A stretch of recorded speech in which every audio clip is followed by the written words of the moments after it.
Hey guys, Karenology here. This one is pure gold. Pettiness, drama, and an ending that will leave you speechless. They say a man's home is his castle. I used to believe that. Until the morning I opened the door to my shed and saw a thick black cable snaking through the wall, humming faintly like it belonged there. At first, I thought maybe some animal had chewed through something, or maybe it was part of the old electrical system. But no, this thing was new. And it wasn't mine. That cable was the start of everything. It tore open not just my wall, but something deeper. Something I hadn't felt in years. Righteous anger. The kind that starts low in your gut and grows like a fire. Name's Tom Dryden. I'm 72, and I've lived in this same house since I laid the first brick with my own hands back in '83. That shed out back, built it the same summer. I was younger, stronger, and had a back that didn't argue with me every time I bent down. These days, I walk a little slower, but I still fix my old radios, tinker with wires, and sit on the porch with my dog Sam, watching the pines shift in the wind. Sam's a golden retriever. He's old too, like me. He don't say much, but he listens better than most folks I know. When I opened the shed that morning, he stood beside me, ears perked, tail still. We both knew something was wrong. I followed the cable out of my shed and across my yard, where it disappeared under a patch of turned-over soil. That wasn't right either. I hadn't touched that ground in weeks. My hands tightened into fists. I knew who was behind this before I even knocked on their door, the Homeowner Association. Or rather, Karen Blakely. Karen was the type of woman who smiled with her teeth and threatened with her eyes. Mid-40s, always wore these loud floral blouses like she was headed to a garden party. Ran the Homeowner Association like it was her private fiefdom. She didn't live in our section. She lived up by the lake, near the newer houses with quartz countertops and robot lawnmowers. But she sure liked to make her presence known down here. When I knocked on the HOA office door, set up in an old converted garage at the edge of the neighborhood, I half expected her to pretend not to hear me. But she opened up right away. "Mr. Dryden," she said, voice syrupy and fake. "I was just about to call you. You ran a cable through my shed, Karen." Her smile didn't falter. "It's a temporary measure for the community Wi-Fi upgrade. The signal needed a boost, and your property was geographically ideal. You didn't ask." She waved her hand like I'd just told her the sky was blue. "It's in the bylaws. Emergency infrastructure provisions. You agreed to them when you signed the covenant." "I never signed any covenant. Bought my house before this neighborhood had a name, let alone rules. And I sure as hell didn't agree to strangers boring holes through my walls without a knock." I wanted out now. Her smile disappeared like a curtain dropping. "Mr. Dryden, I suggest you read your responsibilities as a homeowner. Non-compliance can result in fines. You gonna fine me for wanting some respect? For wanting privacy on my own damn land?" She didn't answer. Just handed me a notice. A fine for an unmaintained auxiliary structure. My shed. I walked away without another word. Sam followed me, tail low. Back home, I sat on the porch staring out at the woods, trying to keep my heart from punching through my ribs. That night, I didn't sleep much. Not because of the cable, but because of what it represented. I fought for this country once, bled for it. And now some middle-aged bureaucrat in a blouse thought she could dictate what ran through my walls. That was the beginning. I didn't know then just how far it would go, how deep the rot ran, or how many good people it would take to root it out. But I knew this. I wasn't backing down. Not this time. And neither was Sam. The next morning, I brewed my coffee stronger than usual. Bitter, black, no sugar. Just how I liked it when I needed to think. Sam sat beside my feet on the porch, licking his paw, the early sun catching the gray in his fur. That cable was still there, like a scar across my property line. And that fine? Folded in my back pocket, burning a hole through my patience. I wasn't the kind of man who ran to lawyers, but I wasn't stupid either. Before noon, I was rummaging through my filing cabinet, digging out the original deed to my property. The paper was yellowing, the ink faded but clear. No mention of any covenant, no signature tying me to a homeowner association. I scanned every line twice, then a third time. By lunchtime, I was standing in front of my neighbor's door, Frank Jennings. Quiet guy, mid-40s, lived here about 5 years. Never gave me trouble. I always thought he kept to himself because of work. Now I wondered if there was more to it. He opened the door, wearing a wrinkled t-shirt and holding a wrench. His eyes were tired. Behind him, I could hear the beeping of a medical machine. "Tom," he said, blinking in surprise. "Everything okay?" "Not really. Got a question for you. You didn't happen to help someone run a cable through my shed, did you?" His face went pale. Not guilty, more like ashamed. He stepped outside and pulled the door shut gently behind him. "Karen told me it was just a signal extension. Said it was approved by the board. I didn't know it was your property. She said it was common area." "Frank, that shed's been mine since Reagan was in office." He rubbed his jaw. "Look, I didn't want to, but..." He didn't have to finish. The way his eyes darted back to the door told me everything.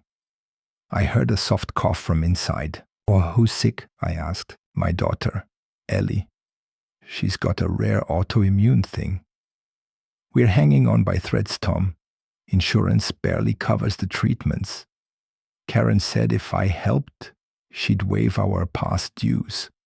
We're 3 months behind." I felt the anger boil in my chest, but not at Frank. No, this wasn't his doing. This was Karen's kind of cruelty, using people's pain as leverage.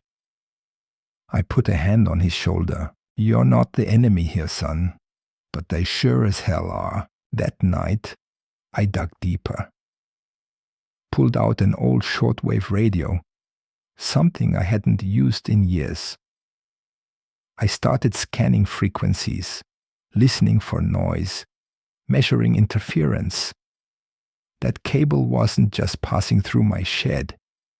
It was amplifying their whole system. I took out my voltmeter, followed the cable's route, documented every splice, every anchor point. The damn thing was using my grounding line. I'd been conscripted into their grid, like some unpaid technician. Next morning, I went into town to see a man named Ted Mahoney, retired attorney, ex-Marine. We weren't best friends, but we played poker once a month before his knees gave out. "Ted," I said, dropping the papers on his cluttered desk, "tell me if I'm crazy or if they're screwing me 6 ways from Sunday." He squinted at the documents, rubbed his temples, then whistled low. "Tom, they got no legal right. If what you're saying is true, and it looks like it is, they trespassed, damaged private property, and used your electrical infrastructure without consent. That's civil liability right there, maybe criminal. I don't want to sue them. I want them off my back.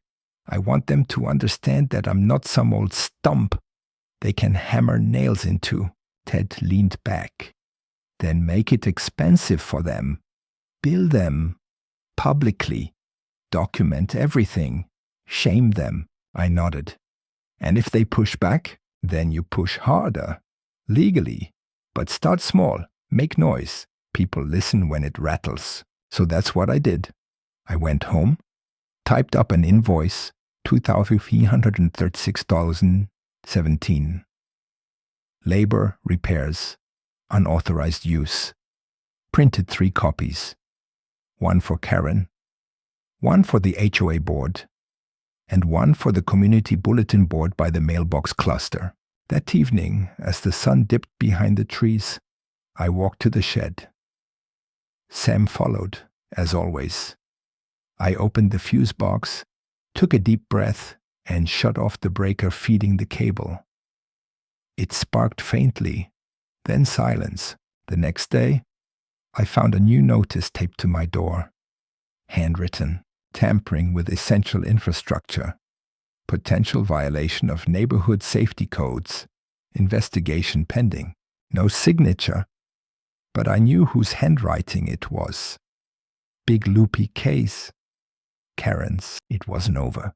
Not even close. And for the first time in a long time, I felt alive. I always believed the real trouble didn't start with fists or shouting. It started with silence. The kind of silence that settles over a place when folks are too afraid to speak up, too worn down to resist. That's the silence I woke up to the next day. No birds, no dogs barking. Just the low hum of the cable now cut off, and the eerie quiet of a neighborhood holding its breath. By mid-morning, I'd already gotten 3 sideways glances from folks walking their dogs. Nobody said a word. Not even Miss Garland, who usually couldn't walk 20 feet without offering someone a cookie or a comment about the weather. The notice I'd posted on the bulletin board had been torn down. Not just removed, ripped. Karen wasn't wasting time. That afternoon, the lights in my kitchen flickered, buzzed, and went dark. I checked the breakers. Nothing tripped. Then I saw it. A padlocked utility box near the curb with a red tag. Service interrupted due to tampering. No explanation. No courtesy call. Just me and my fridge full of groceries slowly warming in the Georgia heat. Sam looked up at me with that confused tilt of his head, like he was trying to understand why I hadn't just fixed it already. I scratched behind his ear and muttered, "They want to play hardball, boy. Fine.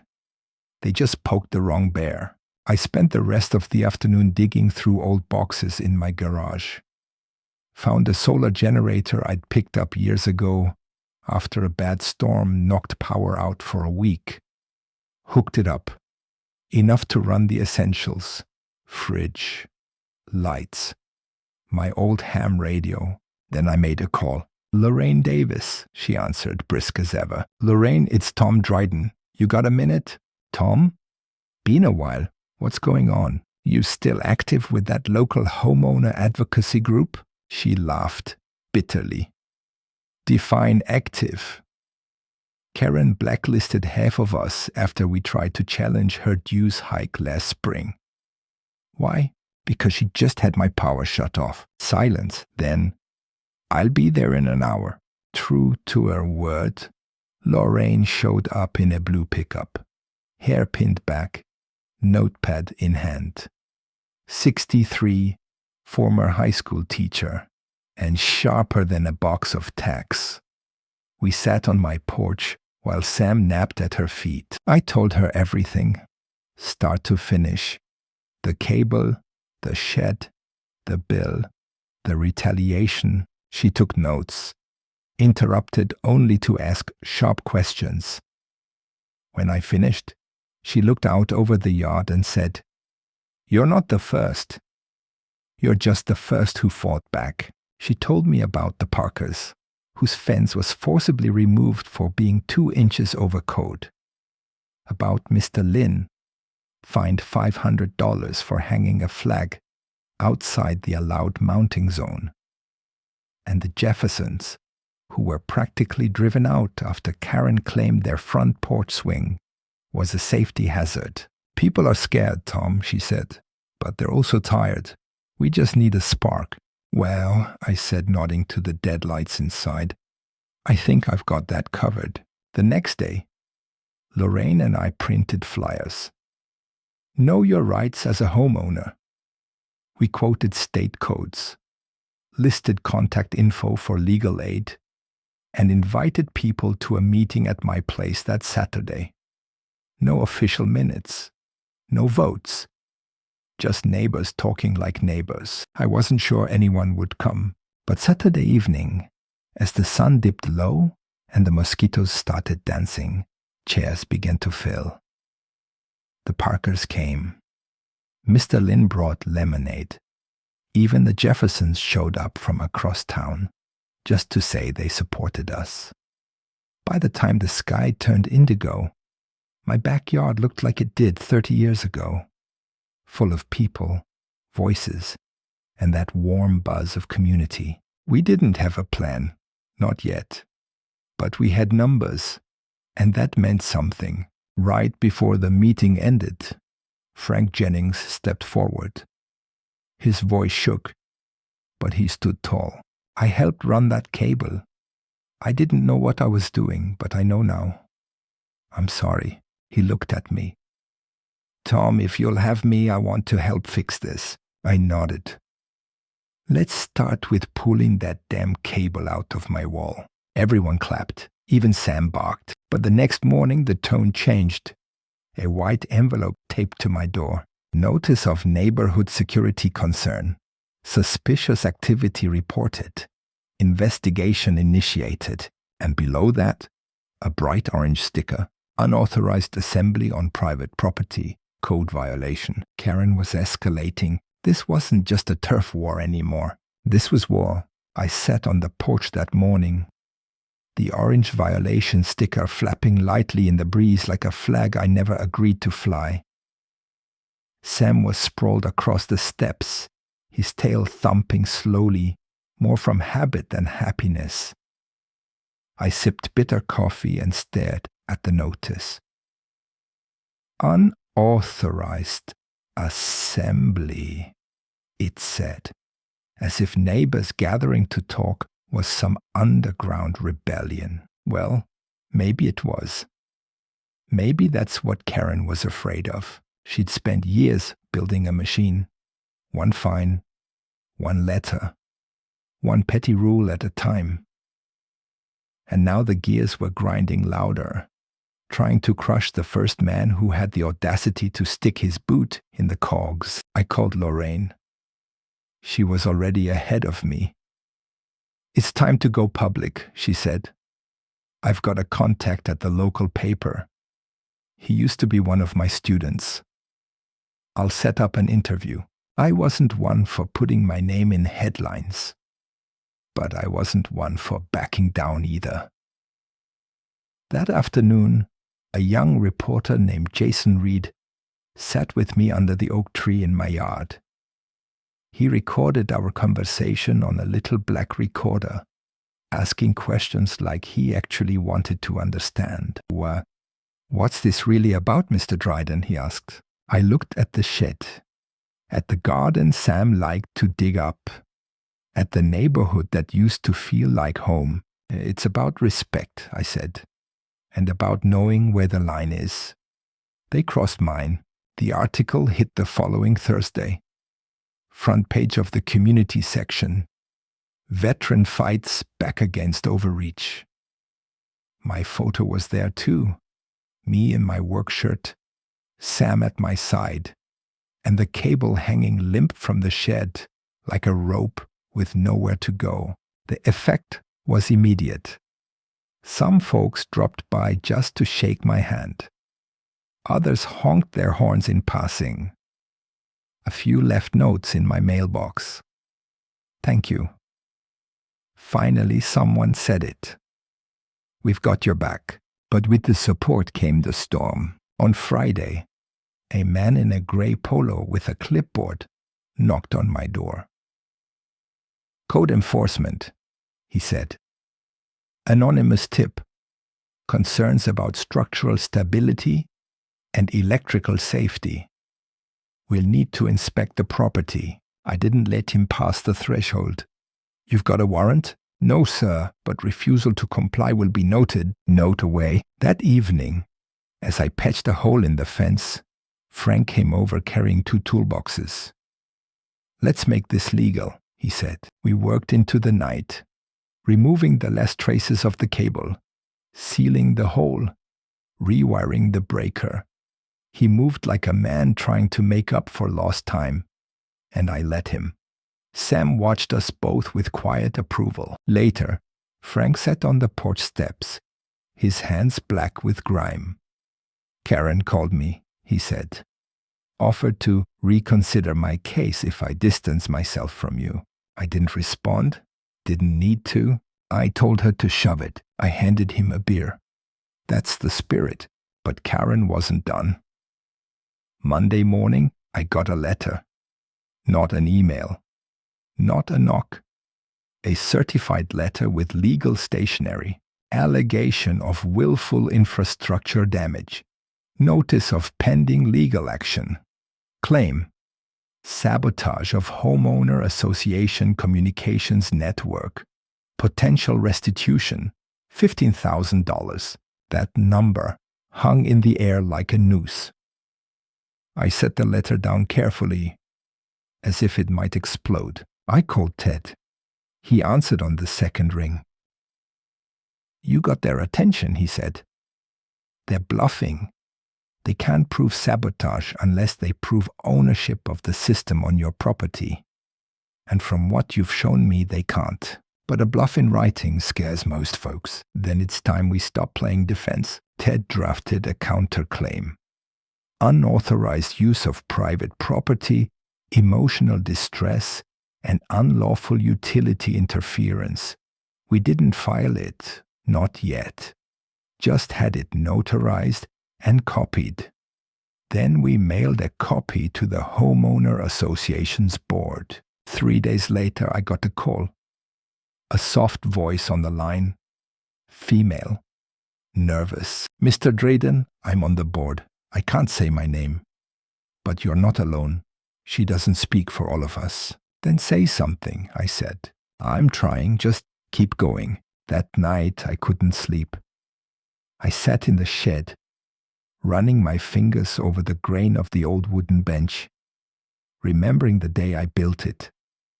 My wife brought me lemonade that day. She always said this shed was more sacred to me than the house. Maybe she was right. At sunrise, I walked out to the main road and planted a sign in my yard. This land is not for rent, not for sale, not for taking. Karen could file all the papers she wanted, but this fight had just begun. The week that followed was the kind where time felt heavy, like walking through thick fog, every step weighed down by uncertainty. But the thing about fog is, sooner or later, the sun burns through. Lorraine called on Tuesday. We're holding a meeting, not an HOA meeting, a real one, community center, Thursday night. You think they'll show? I asked. They're already calling me. Folks are fed up. I could hear the resolve in her voice. It wasn't anger. Not exactly. It was something older, deeper. Like the voice of a woman who's seen too many good people silenced and decided that wasn't going to be her story. When Thursday rolled around, I put on my old Marine Corps jacket. It was faded and tight in the shoulders, but it carried weight. Sam followed me to the truck, jumped in the passenger seat like we were heading to the lake. The community center was half full by the time I arrived. By 7, it was standing room only. More than 80 people. faces I hadn't seen in years. Some nodded at me, others just watched. Lorraine opened the meeting with facts. Clear, calm, but firm. She showed the bylaws, highlighted the parts Karen had overstepped, shared stories from neighbors, stories of pressure, quiet threats, small punishments. Then she handed me the microphone. I never liked public speaking. Always figured if you needed to shout, you probably didn't have much to say. But this time, I didn't raise my voice. I didn't need to. I'm not here to lead anything, I said. I'm not starting a movement. I just want to live in peace, fix my radios, sit on my porch with my dog. But when someone comes onto my land without asking, uses what I built for their own gain, and punishes me for resisting, that ain't peace. That's something else. Applause broke out. Not loud but solid. Honest. After the meeting, folks came up in small groups. Some told me about their own run-ins with the Homeowner Association. Others just shook my hand. But one man, a tall, thin fellow with nervous eyes, pulled me aside. My name's David. I used to be on the board. I stepped down last year after Karen started changing things. What kind of things? Diverting funds, creating emergency budgets without votes, assigning contracts to companies she had ties to. She's slick about it, keeps the books clean, but the patterns are there. You willing to say that on the record? His jaw tensed. If others speak up, I will too. I've got records. By Saturday, Lorraine and I were knee-deep in paperwork. Ted joined us. We started compiling testimony, organizing a timeline, drafting a petition for formal review of the Homeowner Association's leadership. But Karen wasn't idle. Sunday morning, I stepped out to find Sam pacing the yard, agitated. A county vehicle idled by the curb. Two men in safety vests were inspecting my front porch. What now? I asked. One of them checked a clipboard. Report of unpermitted structural modifications. Unsafe conditions. We're under instruction to flag this for review. Instruction from who? He didn't answer. Later that day, my mailbox was yanked from the ground. No note. Just gone. My trash bin wasn't picked up. My water pressure dropped mysteriously low. One by one, the comforts of home began to unravel. Ted warned me. She's pushing you to snap. If you lose your temper, she wins. Stay smart. That evening, I sat in my shed, staring at the empty space where the cable used to run. I remembered the night I first built this place, how my wife had helped stain the walls, how we laughed when the floorboards creaked under our weight. This wasn't just a building, it was memory, identity. I stood up and pulled out the old radio equipment. With a little rewiring and tuning, I got the transmitter running again. Then I patched it into a neighborhood frequency, and I spoke. Good evening, folks. This is Tom Dryden at the edge of Elm Hollow. If you're hearing this, you've probably heard the stories. Some are true, some aren't. But here's what matters. No one owns your voice. No one owns your fence, your flowers, your kids' chalk drawings on the sidewalk. And they sure as hell don't own your soul. So if you're tired of living under someone else's thumb, come out Monday night. We're voting. The next morning, the lawn was dotted with homemade signs. We support Tom. This is our neighborhood, not hers. And at the community center that night, we voted 83-12. A formal resolution for leadership review, supported by signed testimony and evidence of misuse of authority. It wasn't the end. But it was the turning point, and Karen? She wasn't done. Not yet. The next day I received a court summons. She was suing me, personally. The letter was thick. Heavy even. Legal paper always seems to weigh more when it carries someone's threat. I opened it slowly, hands steady, despite the storm brewing behind my ribs. Karen was suing me personally for defamation, interference with community operations, and loss of reputation.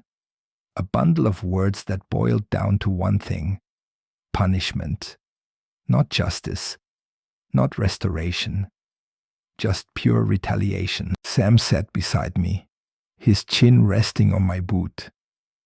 I reached down and scratched behind his ears. "Looks like we're going to court, boy," I called Ted immediately. "We expected this," he said. "She wants to rattle you, but this time we're not just responding. We're countering. You ready to end this?" I've been ready since the day that cable showed up in my wall. We worked through the week, deposing statements, gathering witnesses, organizing our exhibits. Lorraine brought files. Frank shared emails. David, the former board member, provided records linking Karen to no-bid contracts and misuse of funds. The pieces were lining up like dominoes, and then the date came. The courthouse was small, red brick with a single flagpole out front. I wore a plain shirt, jeans, and my marine jacket. Not because I needed to prove anything, but because it reminded me who I was. Karen arrived in a navy blue pantsuit, flanked by a slick lawyer with too much gel in his hair. She didn't look at me, just kept tapping her phone like it could protect her from what was coming. Inside, the judge was a woman named Edith Rose. 65, sharp eyes, reputation for no-nonsense decisions. She gavelled the court to order and began. Karen's lawyer opened with grand statements, claimed I'd undermined the Homeowner Association's authority, endangered public services, incited hostility, called me a disruptive element. Ted stood slowly when it was our turn. "Your Honor," he said, calm and crisp, "this case is not about disruption. It's about rights. It's about what happens when leadership becomes tyranny. And it's about one man who said enough." He laid out the facts, step by step. Photos, statements, documents. Voices that had been silent for years were now ringing in that courtroom. Lorraine testified. Frank testified. Even quiet Mr. Lin came in and told the judge about the fines, the intimidation, the fear. Then I took the stand. I didn't say much, just told the truth. Told her about the shed, the wire, the fines, the retaliations, about the people who felt small in their own homes, and about what it meant to stand up, even if your knees weren't what they used to be. Judge Rose sat in silence for a long time after closing arguments. Then she looked up and spoke in a voice clear as glass. "Leadership by coercion is not leadership at all. The Homeowner Association acted outside its scope, and this lawsuit is not only baseless, it's malicious. I'm dismissing the case with prejudice. Furthermore, I am recommending a full audit of the association's financial and administrative practices." Karen paled. Her lawyer leaned in to whisper, but she just stared at me, wide-eyed. Like a woman watching the dam finally break. Outside the courthouse, neighbors waited, not to protest, just to be there, to witness it. They clapped. Some hugged me. One elderly man pressed a hand to his heart and simply said, "Thank you." It took weeks, but the audit came, and with it, consequences. Karen was removed. The board restructured. New elections held. Ted helped draft a charter limiting the association's power. David ran for president and won. And me? I went back to my shed. Sam curled up on the floor while I tuned my old radios. The sun filtered through the wooden slats, just the way it used to. The shed was quiet again, whole again. And so was I. Neighbors still drop by sometimes, ask for advice, share coffee, tell stories. One day Lorraine said, "You know, you change things." I just smiled. No, we did, because justice doesn't come in like thunder. It builds, quietly, steadily, like a man with a soldering iron and a good dog by his side, fixing something that others thought was broken for good. And in the end, we didn't just win back our neighborhood. We remembered how to belong to it again.